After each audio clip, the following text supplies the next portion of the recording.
नमस्कार दोस्तों, JD civils academy में आपका स्वागत है। दोस्तों, पिछली क्लास में हमने अर्थशास्त्र के बारे में पढ़ा था। दोस्तों, जब हम अर्थशास्त्र के बारे में पढ़ते हैं ना, तो दो शब्द होता है, एक होता है अर्थशास्त्र और एक होता है अर्थव्यवस्था। पिछली क्लास में हमने अर्थशास्त्र के बारे में पढ़ चुके थे। ऐसा शास्त्र जिसमें आर्थिक गतिविधियों का अध्ययन किया जाता है। प्रश्न ये उठता है कि आर्थिक गतिविधि कहते किसे हैं? तो ऐसी गतिविधि जिसमें लाभ या हानि का प्रश्न जुड़ा हो। दोस्तों, अब हम अर्थशास्त्र को दो तरह से अध्ययन करते हैं। एक होता है माइक्रो इकोनॉमिक्स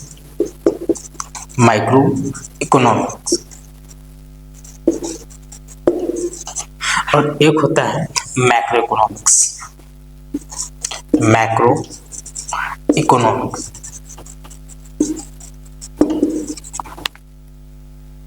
अर्थशास्त्र को दो तरह से अध्ययन किया जाता है। एक होता है माइक्रो इकोनॉमिक्स और एक होता है मैक्रो इकोनॉमिक्स। समझते हैं ये माइक्रो इकोनॉमिक्स होता क्या है। इसे कहा जाता है व्यष्टि अर्थव्यवस्था, है ना। इसमें हम क्या करते हैं, इसमें हम अर्थव्यवस्था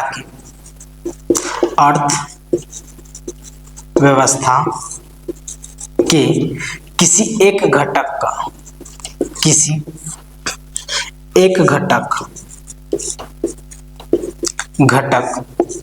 का अध्ययन करते हैं। दोस्तों, अर्थव्यवस्था के बहुत सारे कंपोनेंट होते हैं, घटक होते हैं, जैसे बैंकिंग हो गया, जीडीपी हो गया, इन्फ्लेशन हो गया। समझ किसी एक कंपोनेंट का हम अध्ययन करते हैं ना, वही कहलाता है माइक्रो इकोनॉमिक्स। जैसे सरल एग्जांपल से मैं समझा रहा हूँ। जैसे देखो, बगीचे होते हैं, बगीचे में बहुत सारे पेड़ होते हैं, है ना। तो बगीचे के किसी एक पेड़ का अध्ययन करना।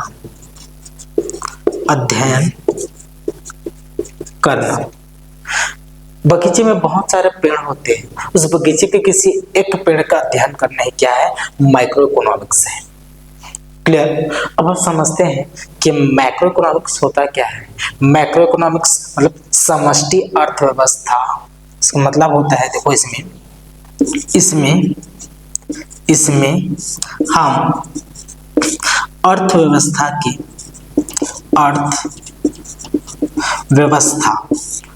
के सभी घटकों का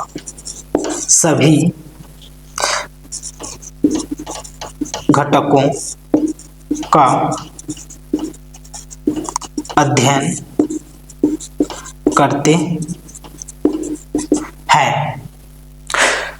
जो मैक्रो इकोनॉमिक्स होता है उसमें अर्थव्यवस्था के सभी कंपोनेंट का अध्ययन किया जाता है। जैसे उदाहरण के लिए समझते हैं सरल भाषा में, पूरे बगीचे का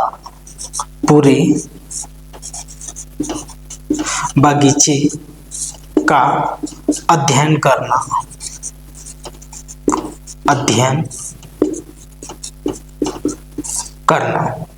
क्लियर। दोस्तों, हम समझते हैं कि अर्थव्यवस्था होता क्या है। हम समझ चुके हैं कि अर्थशास्त्र कहते किसे हैं। अब हम समझने वाले हैं कि अर्थव्यवस्था होता क्या है। क्लियर।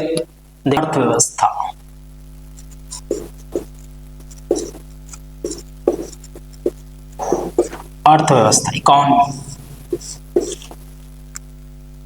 यह अर्थशास्त्र का व्यवहारिक रूप होता है। अर्थव्यवस्था क्या होता है? यह अर्थशास्त्र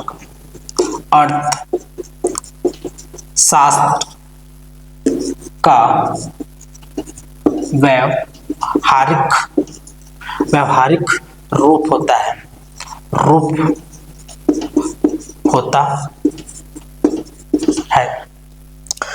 जो अर्थशास्त्र होता है वह सैद्धांतिक रूप होता है। जब हम अर्थशास्त्र को व्यवहारिक रूप देना, उसके अप्लाइड फॉर्म, एप्लीकेशन फॉर्म, को ही क्या कहा जाता है, अर्थव्यवस्था कहा जाता है। क्लियर दोस्तों, इसमें हम क्या करते हैं, जो अर्थव्यवस्था होता है ना, इसमें हम किसी क्षेत्र विशेष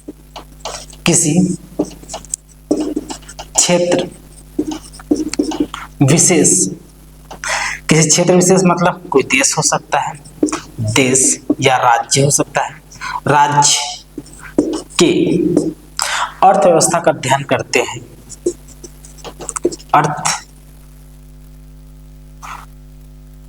अर्थव्यवस्था का अध्ययन करते हैं।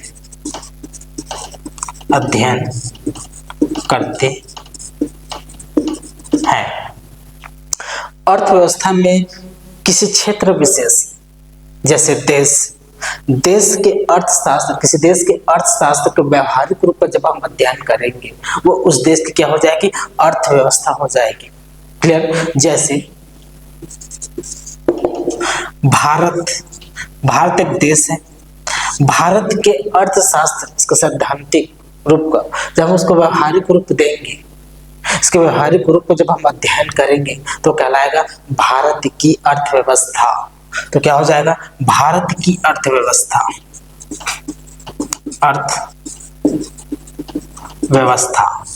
क्लियर। ठीक उसी प्रकार जब हम राज्य के अर्थशास्त्र के व्यवहारिक रूप में जब अध्ययन करेंगे, वो उस राज्य की क्या कहलाएगी, अर्थव्यवस्था। जैसे छत्तीसगढ़ की अर्थव्यवस्था,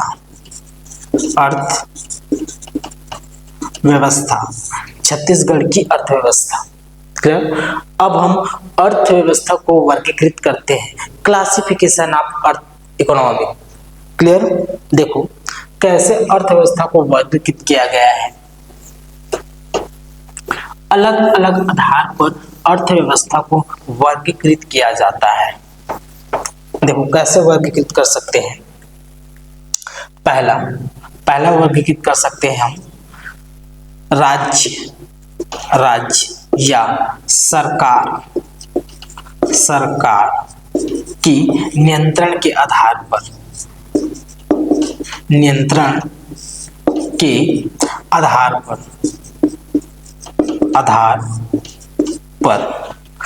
राज्य सरकार के नियंत्रण बोल सकते हैं, या सहभागिता बोल सकते हैं, या भूमिका के आधार पर पूरे अर्थव्यवस्था को वर्गीकृत किया गया है। क्लियर। जैसे मान लो कोई परिवार को हम कैसे वर्गीकृत कर सकते हैं। सर एग्जाम्पल समझो, मान लो कोई परिवार है, अगर किसी परिवार में पिता की सत्ता है तो पितृ सत्तात्मक परिवार कहलाएगा। यदि उस परिवार में माता की सत्ता है तो मातृ सत्तात्मक परिवार कहलाएगा। उसी प्रकार हम देश के अर्थव्यवस्था को वर्गीकृत करते हैं। जैसे मान लो किसी अर्थव्यवस्था में सरकार की भूमिका ज्यादा है तो समाजवादी अर्थव्यवस्था, यदि किसी निजी वर्ग का भूमिका ज्यादा है तो पूंजीवादी अर्थव्यवस्था। अगर सरकार और राज्य और निजी क्षेत्र की भूमिका मिलकर काम, मतलब दोनों की समान भूमिका है तो कहलाएगी क्या, मिश्रित अर्थव्यवस्था, है ना। अब हम समझते हैं इसका दूसरे आधार पर कैसे वर्गीकृत किया जाता है। विकास की अवस्था के आधार पर, विकास की अवस्था के आधार पर विकास के अवस्था के आधार पर अर्थव्यवस्था को वर्गीकृत किया जा सकता है। जैसे विकसित अर्थव्यवस्था, अविकसित अर्थव्यवस्था, विकासशील अर्थव्यवस्था, या इमर्जिंग इकोनॉमी, उभरती हुई अर्थव्यवस्था। क्लियर। अब इसको अगले हम कैसे वर्गीकृत किया जा सकता है, निर्भरता के आधार पर, निर्भरता के आधार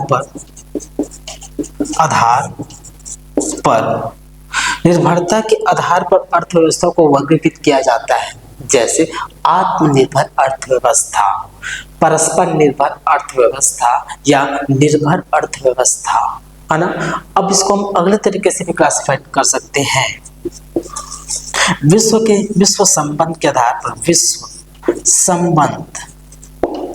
संबंध के आधार पर आधार पर, विश्व के साथ संबंध के आधार पर या अंतरराष्ट्रीय संबंध के आधार पर अर्थव्यवस्था को वर्गीकृत किया गया है।